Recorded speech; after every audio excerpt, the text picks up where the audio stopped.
au commencement, les ténèbres gouvernaient la terre. Bien-aimés, quand nous lisons tout ce chapitre, nous comprenons que la lumière dont Dieu parle ici n'est pas la lumière qui éclaire, ni le soleil, ni la lune, ni les étoiles. Mais Dieu parle d'une toute autre lumière qui devait être avant qu'il ne puisse commencer à travailler. C'est plus tard que Dieu va fixer les luminaires pour fixer les jours, les semaines et pour marquer les époques. Donc cette lumière est celle-là qui doit venir au préalable pour dissiper les ténèbres, pour qu'il y ait une séparation nette afin que Dieu puisse commencer à dérouler tout son programme sur la terre. Que peut donc être la lumière pour nous? La lumière ici, c'est la parole de Dieu. La parole de Dieu. Mais pas toute la parole de Dieu. Pas n'importe quelle la parole de Dieu. La parole de Dieu ne devient pas juste lumière. La parole de Dieu reste la parole de Dieu. Mais à quel moment elle devient lumière? À quel moment elle est capable d'éclairer? À quel moment elle est capable d'ôter les ténèbres? Voyons aussi les ténèbres comme le gouvernement de l'ennemi.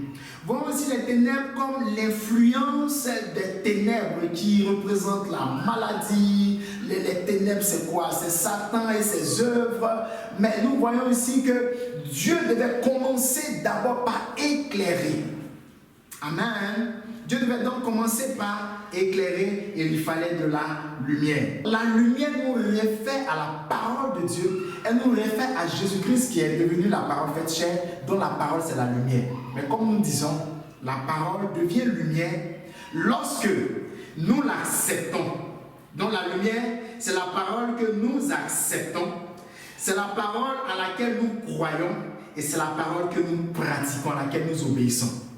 Et la parole de Dieu également, je dois également obéir. Le tout n'est pas de croire. Croire et obéir vont ensemble.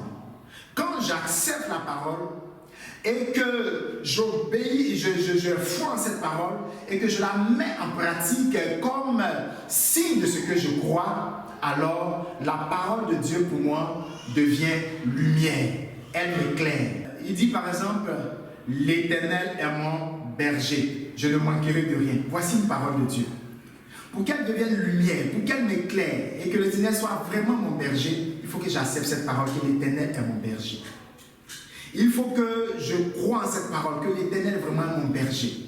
Il faut que j'obéisse parce que le berger, il conduit, il dirige quelqu'un. Et Paul pouvait dire comment la séparation arrive. Regardez ce que Paul dit, Éphésiens 1, verset 15 à 18.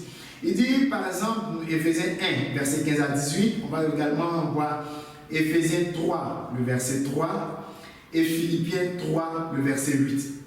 Il dit, à cause de l'excellence de la révélation de Christ, je regarde toutes choses comme de la boue. Donc quand la parole de Dieu vient éclairer son cœur, il y a beaucoup de choses dont il se sépare automatiquement. Amen.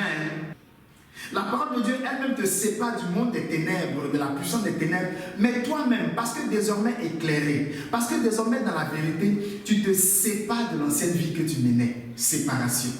Là où il y a la lumière, là où la parole de Dieu est vraiment rentrée dans une vie, on constatera une séparation.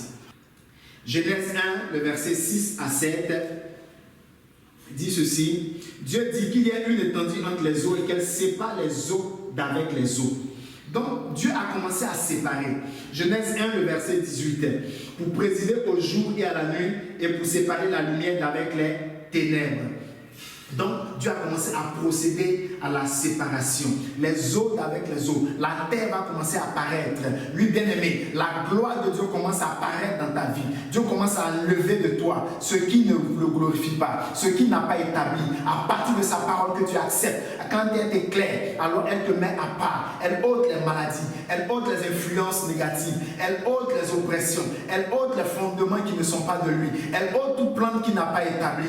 Elle crée forcément une séparation. Et quand j'ai reçu la lumière, je dois me séparer de ce qui ne glorifie pas Dieu. 2 Corinthiens 6, verset 17 à 18, sortez du milieu d'eux. Sortez du milieu d'eux. Lève-toi, sois éclairé, car ta lumière arrive.